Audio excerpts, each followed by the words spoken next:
Kaya ang pares na ito ng mongoose tinatamad pag lumabas sa kanilang lungga. Hinihintay muna nilang uminit sa labas. Pag okay na, saka pa lang sila maghahanap ng pagkain. Favorite nilang almusal ang uod sa lagubang at itlog ng pugo. Habang busy sa paghahanap ng ulam ang mongoose, aali-aligid naman sa taas ang isa nilang kaaway, ang mga pale chanting goshawk. Buti na lang, hindi pa sila napapansin ng mga ito. Nagpatuloy sa pag-iikot ang mga mongoose. Maya-maya, may naispatan silang grupo ng springbok.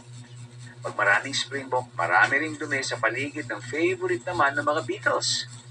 Pero may kaagaw sa mga beetles ang mongoose, ang pale chanting goshawk.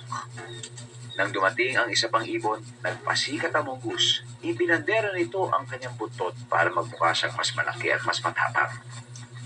Pero hindi pala naman kalaban ng mga ibon. Nag-aabang lang sila ng mga insektong makakatakas mula sa kuko ng mongoose. Matapos ang girian, nagpasya ang mongoose na lumipat na lang ng pwesto. Pero may isa pang banta sa kanilang buhay. Halos hindi ito makita sa damuhan. Ang Cape Cobra. Makamandag ito. Katapusan na ng mongoose pag natuklaw sila nito. Habang papalapit ang cobra, nagplano ang dalawang mongoose. Hindi basta-basta nagpasindak ang cobra, kaya dapat harapan ang laban. Umatake ang dalawa.